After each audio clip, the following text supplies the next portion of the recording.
नमस्कार सर, मैं आनंद। स्वागत है आपका फाइनेंशियल फ्रीडम पाने के सफ़र पर। दोस्तों, आर्थिक आज़ादी सबके जीवन में हो, इसलिए मैं सबसे कहता हूं कि अपना थोड़ा थोड़ा पैसा, भले ही आप जितना भी कमाते हो, उसका थोड़ा सा हिस्सा बचत के रूप में ज़रूर निकाल कर रखें। और इसके लिए हर घर में म्यूचुअल फंड, हर घर में SIP हो, क्योंकि यहाँ पर लंबे समय में अच्छा पैसा बनता है। तो दोस्तों, मैं ये जानकारी आप तक लाता रहता हूँ। आज मैं बात करने वाला हूँ, मार्केट में पिछले दिनों 3-4 दिन से एक हरियाली बनी हुई है। कल गुरुवार के दिन भी मार्केट में एक अच्छी तेज़ी बनी, हर तरफ खुशी का माहौल दिखाई दिया। लेकिन ये जो तेज़ी है कितनी टिकाऊ है, इस पर अभी बहुत सारा संशय बरकरार है। मैं उस पर भी चर्चा करूंगा और साथ में एक अच्छी खबर और एक संशय वाली खबर पर भी आपसे बात करूंगा और आपके कुछ कमेंट भी इस वीडियो में लूंगा। लेकिन उससे पहले मेरा आपसे एक निवेदन, कृपया चैनल को सब्सक्राइब कर दीजिए और नोटिफिकेशन के बटन को ऑन करके ऑल का घंटा दबा दीजिए। और हाँ, म्यूचुअल फंड को लेके आपके मन में कोई भी सवाल हो तो कमेंट बॉक्स में जाकर लिखिए। मैं आपके सारे सवाल पढ़ता हूं और सबका जवाब देता हूं। सबके सवाल जवाब मैं वीडियो में नहीं ले पाता क्योंकि वीडियो लंबा ना हो जाए, लेकिन आप जहां कमेंट करते हैं उसके नीचे रिप्लाई जरूर करता हूं। तो चलिए दोस्तों, शुरू करते हैं आज का वीडियो। सबसे पहले जो हमारे यहाँ अच्छी खबर हमारे लिए क्या हो सकती है, जैसे अभी हम देख रहे थे कि FIs हमारे यहाँ से माल बेच करके चाइना के बाज़ार में इन्वेस्ट कर रहे थे। हमारे यहाँ से पैसा निकाल करके चाइना के बाज़ार में इन्वेस्ट कर रहे थे। लेकिन एक चेतावनी आ रही है, और वो चेतावनी आ रही है बैंक ऑफ अमेरिका बोफा सिक्योरिटीज के ने चाइनीज स्टॉक मार्केट में एक बड़ी गिरावट की चेतावनी दी है। 10 साल पहले यानी 2015 में चीन के मार्केट में जो गिरावट हुई थी उसकी संभावना दिखाई दे रही है, ऐसा कहा है। और जब चीन का मार्केट गिरेगा या दूसरी जगह जहां पर वैल्यूएशन अभी ठीक थे और FIs यहां से माल बेचकर भाग रहे थे, तो जब उनको वहां से डर लगेगा तो भाग कर कहां आएंगे? इंडिया में। और जब इंडिया में FIs का पैसा आएगा तो इंडिया मार्केट फिर आसमान छुएगा, अपनी गति फिर बनाएगा। इसीलिए ये सब होना हमारे लिए पॉजिटिव होगा। वैसे तो बहुत सारी बातें पॉजिटिव है, जैसे अभी हमारे यहाँ के जो वैल्यूएशन है वो भी काफ़ी ठीक हो चुके हैं।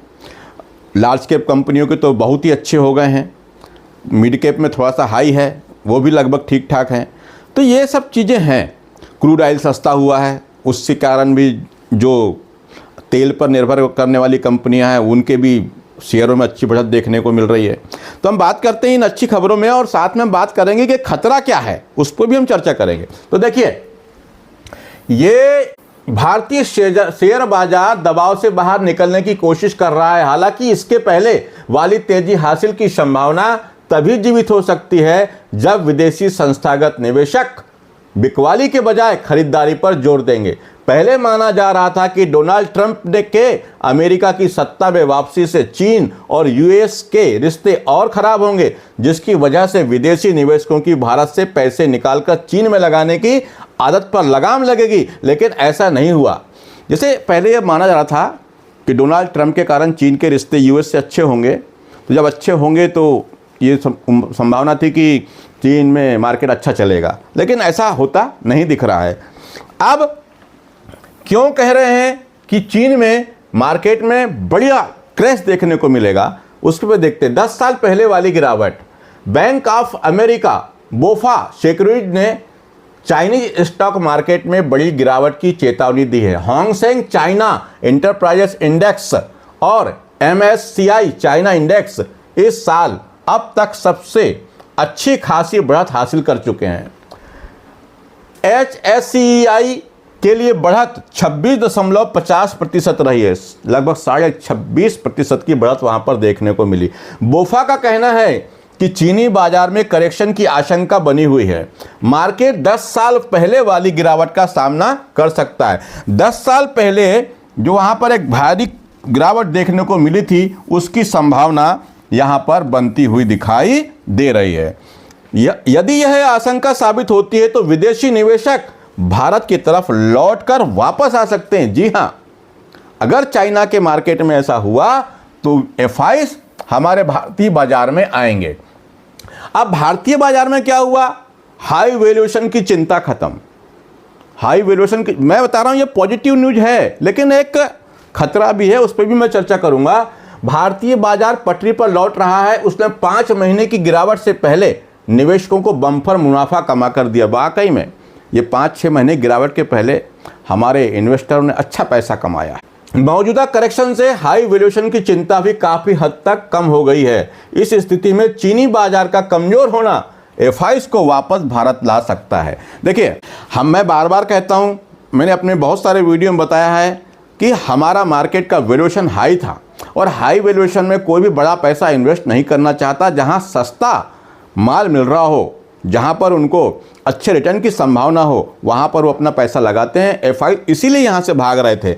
लेकिन अभी उनकी बिकवाली कम तो हुई है, लेकिन बहुत बड़ी खरीदारी भारतीय बाजार में नहीं है, थोड़ा बहुत ही खरीद रहे हैं। भारतीय अर्थव्यवस्था को लेकर विश्वास कायम है और इसके तेजी से आगे बढ़ने की संभावना लगातार बनी हुई है। लिहाजा जैसे ही विदेशी निवेशकों का यह एहसास होने लगा कि चीन में उनका निवेश मुश्किल में पड़ सकता है, वो भारत पर अपना प्यार लुटाना शुरू कर देंगे। और जैसे ही विदेशी निवेशकों का बड़ा पैसा हमारे इंडियन मार्केट में लगना शुरू होगा, हमारा मार्केट भी पिछली बार की तरह ज़्यादा अच्छी गति से आगे बढ़ेगा और हमारा पैसा बनेगा। अच्छा, गिरावट की संभावना चीन में क्यों दिखाई दे रही है? इस वजह से गिरावट की संभावना, बुफा का कहना है कि चीन में आर्थिक असंतुलन, पॉलिसी बदलाव 2015 की तरह दिख रहा है। जैसा 2015 में हुआ था उस तरह का। रोजगार में सुधार की कमी और महंगाई से निवेशकों में घबराहट बढ़ सकती है। साल 2015 में भी बाजार इसी तरह चढ़ा था, लेकिन बाद में उसमें करीब 50% की गिरावट देखने मिली थी। 50% की गिरावट चाइना के मार्केट में 2015 को देखने को मिली थी, और अब भी इस समय में ऐसी ही संभावना व्यक्त की जा रही है, चिंता व्यक्त की जा रही है। चीन का एसएसई कंपोजिट इंडेक्स और कंपोनेंट इंडेक्स भी इस साल अब तक 5 से 8% की बढ़त हासिल कर चुका है। यानी यहां पर भी 5 से 8% की बढ़त हो चुकी है। चीन का बाजार विदेशी निवेशकों के लिए आकर्षक बना हुआ है।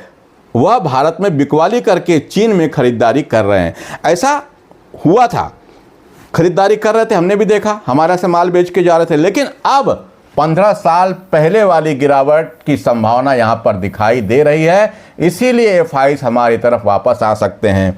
अब मैं कुछ नेगेटिव पॉइंट, जो खतरा भारत के बाजार पर है, उस पर भी चर्चा करूंगा, लेकिन उससे पहले मैं आपको थोड़ा सा कमेंट ले लेता हूं। तो कमेंट में आनंद पेक्का सर लिखते हैं, नमस्कार सर, मेरी उम्र 65 साल है, मेरे पोर्टफोलियो में 3 फंड है, UTI flexi cap fund, direct growth 1000 रुपये, एसबीआई कॉन्ट्रा फंड में 2000 रुपये और एसबीआई मैग्नम मिड कैप में 500 रुपये का 1 साल से एसआईपी कर रहा हूँ। मेरा नज़रिया 5 साल के ऊपर की है।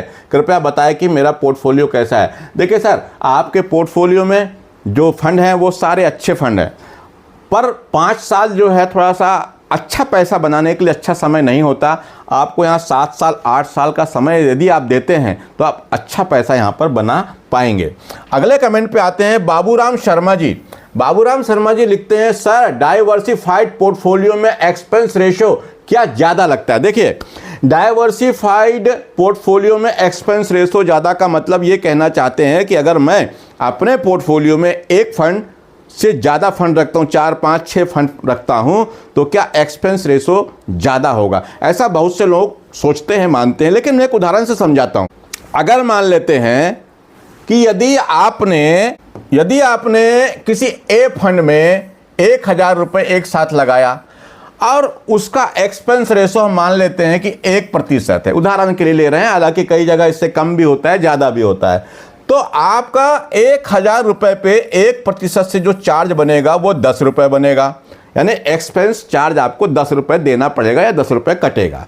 लेकिन अब मैं बात करता हूं, जैसे आपने कहा डाइवर्सिफाइड पोर्टफोलियो, तो यहां पर देखिए, अब अगर आप इसी 1000 रुपये से 5 फंड खरीदते हैं 200 रुपये के, ए फंड में 200, बी में 200, सी में 200, डी में 200 और ई में भी 200, तो इस तरह अब आपने यहाँ 200 रुपये लगाया और यहाँ पर भी एक्सपेंस रेशो 1% ही है, तो आपको इस फंड को 2 रुपये देने पड़ेंगे, इसमें 2 रुपये, इसमें 2 रुपये, इसमें 2, कुल मिलाकर के आप योग करेंगे तो यहाँ भी 10 रुपये लग रहे हैं। यानी 1000 रुपये आप एक फंड में लगाए या 5 फंड में लगाए, आपका एक्सपेंस रेशो 10 रुपये ही होगा। अब ये थोड़ा बहुत एएमसी और फंड हाउस के तरफ से जो उसका एक्सपेंस रेशो कम ज़्यादा होगा उसका अंतर हो सकता है, बाकी कोई खास फर्क इस पे नहीं पड़ता। चलिए अब अगले कमेंट पे देखते हैं। विनोद कुमार सर लिखते हैं, प्रिया मैं अपना पोर्टफोलियो चेक करता हूं तो एनएवी एक दिन पहले का दिखता है, तो सेम एनएवी देख पैसा इन्वेस्ट करेंगे तो वह एनएवी दूसरे दिन का कम या बेसी एनएवी का मिलता है। जैसे कि आप 19 मार्च है, एनएवी 18 मार्च का दिखाई देता है, उसको देख पैसा इन्वेस्ट करेंगे तो आज 19 मार्च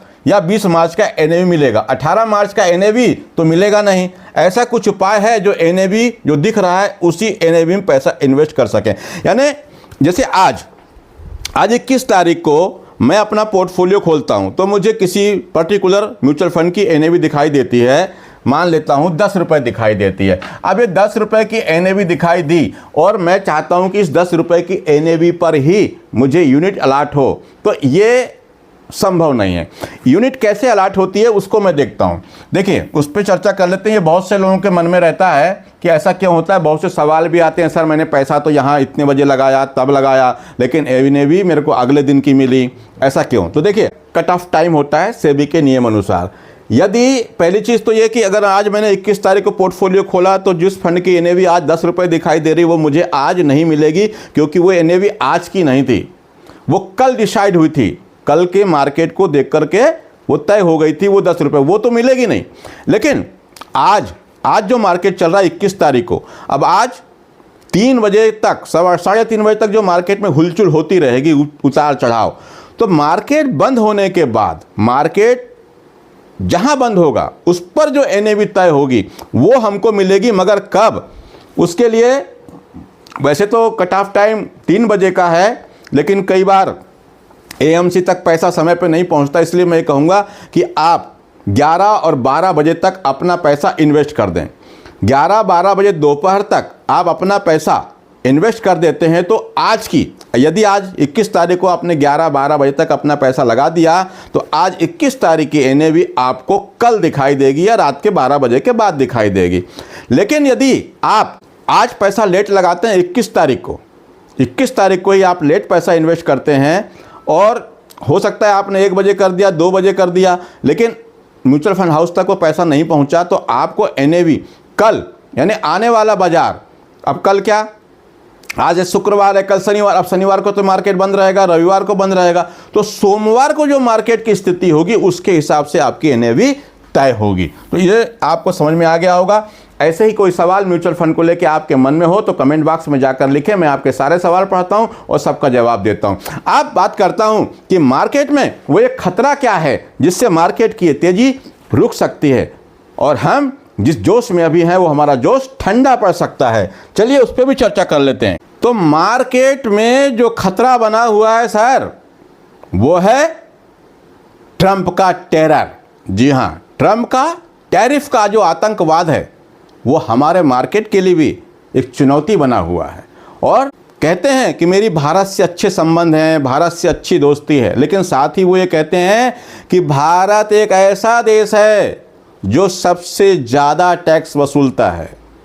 जी हाँ, सबसे ज़्यादा टैरिफ वसूलने वाला देश कहते हैं ट्रंप भारत को, और इसीलिए वो ये कहते हैं कि मैं भारत पर भी उतना ही टैक्स लगाऊंगा, उतना ही टैरिफ लगाऊंगा जितना कि भारत हमसे लेता है। अब ट्रंप चाचा क्या करने वाले हैं, उनके कारण ही तो सारे उपद्रव मचे पड़े हैं। समझ में नहीं आ रहा है, किसी के समझ में नहीं आ रहा है, हमारी छोड़िए, अमेरिका वाले खुद परेशान हैं कि ये कब क्या कर दें, कब क्या बोल दें। तो वही हालत है। इसलिए मैं कहता हूं कि अपना एक साथ बहुत सारा पैसा मार्केट में अभी भी ना डालें, लेकिन मार्केट में पैसा लगाना बंद भी ना करें, क्योंकि ये सब खबरें आती जाती रहती हैं। हम तो म्यूचुअल फंड इन्वेस्टर हैं, लंबे समय के लिए इन्वेस्ट करते हैं, इसलिए हमको इनसे ज़्यादा डरने की ज़रूरत नहीं है, लेकिन जानकारी हमको होना चाहिए। देखिए ये ट्रंप चाचा जो हैं ये पूरी दुनिया को परेशान किए हुए हैं। अब ये ट्रंप चाचा क्या कह रहे हैं, राष्ट्रपति डोनाल्ड ट्रंप ने भारत अमेरिका के आपसी संबंधों की सराहना की। देखिए संबंध की सराहना भी कर रहे हैं, लेकिन ऊंचे शुल्क पर अपनी नाराजगी जाहिर करते हुए 2 अप्रैल, जी हाँ, ये जो 2 अप्रैल है ना, यही एक तारीख मुझे अभी फिलहाल दिखाई देती है कि ट्रंप चाचा यहाँ पे क्या करने वाले। ऐसे आदमी से क्या उम्मीद करें, कभी भी कुछ कर सकते हैं। अब ये 2 अप्रैल से होने वाले आयात पर जवाबी कार्रवाई करने की धमकी भी दे डाली। राष्ट्रपति डोनाल्ड ट्रंप ने कहा है कि भारत के साथ बहुत अच्छे संबंध होने के बावजूद एकमात्र समस्या उनको क्या दिखाई देती है भारत से? एकमात्र समस्या यह है कि भारत दुनिया में सबसे अधिक सीमा शुल्क लगाने वाले देशों में से, देख रहे हैं आप, दुनिया में एकमात्र एक ऐसा देश बता रहे हैं जो सीमा शुल्क सबसे ज़्यादा लेता है। और अगर यदि ऐसा है तो हमारी सरकार को भी इस पर कुछ सोचना चाहिए। अब वो क्या कह रहे हैं आगे, 2 अप्रैल से भारत से होने वाले आयात पर सीमा शुल्क लगाने की जवाबी कार्रवाई की जाएगी। ये धमकी उन्होंने दोहराई है, पहले भी उन्होंने कहा था। अब आगे क्या कहते हैं, भारत धीरे धीरे घटाएगा टैरिफ। मेरे अच्छे संबंध से इसकी संभावना है कि भारत जो है धीरे धीरे टैरिफ या सीमा शुल्क को कम करेगा, लेकिन 2 अप्रैल की डेडलाइन पर मैं कायम। 2 अप्रैल की डेडलाइन दी हुई है भारत को, उस पर मैं कायम हूं। डोनाल्ड ट्रंप ने फिर कहा कि भारत के संबंध तो अच्छे हैं, लेकिन भारत के साथ समस्या है कि दुनिया में सबसे अधिक टैरिफ लगाने वाले देशों में भारत है। धीरे धीरे टैरिफ कम करो कह रहे हैं, और यदि नहीं करते तो 2 अप्रैल को मेरी डेडलाइन खत्म हो जाएगी और मैं भारत पर भी रेसिप्रोकल टैरिफ लगाना शुरू कर दूंगा। जितना मुझसे आप सीमा शुल्क लेते हो मैं भी आपसे उतना लूंगा, और ये भारतीय बाजार के लिए एक बहुत बड़ी नेगेटिव न्यूज होगी। और यदि ऐसा होता है तो यकीन मानिए मार्केट में एक बड़ी गिरावट देखने को मिल सकती है। मैं कह रहा हूं मिल सकती है, होगा नहीं होगा मैं नहीं कहता, लेकिन इससे संभावना बनती है। और मैं तो कहता हूं कि मैं जो कहता हूं ना कि मार्केट गिर सकता है, ये मेरी बात झूठ निकल जाए तो ज़्यादा अच्छा है, मैं झूठा साबित हो जाऊं, क्योंकि मार्केट में हम पैसा बनाने के लिए आए, घटाने के लिए नहीं। लेकिन ये जानकारी सबके पास होना चाहिए, तभी हम अच्छे इन्वेस्टर बन पाएंगे। दोस्तों, म्यूचुअल फंड को लेकर आपके मन में कोई भी सवाल हो तो कमेंट बॉक्स में जाकर लिखें, मैं आपके सारे सवाल पढ़ता हूं और सबका जवाब देता हूं। चैनल को सब्सक्राइब करना मत भूलिए, और वीडियो अच्छा लगा हो तो अपने दोस्त भाई व्हाट्सएप यूनिवर्सिटी में की सेवा शेयर कीजिए। आज के लिए इतना ही। नमस्कार, जय हिंद, जय भारत।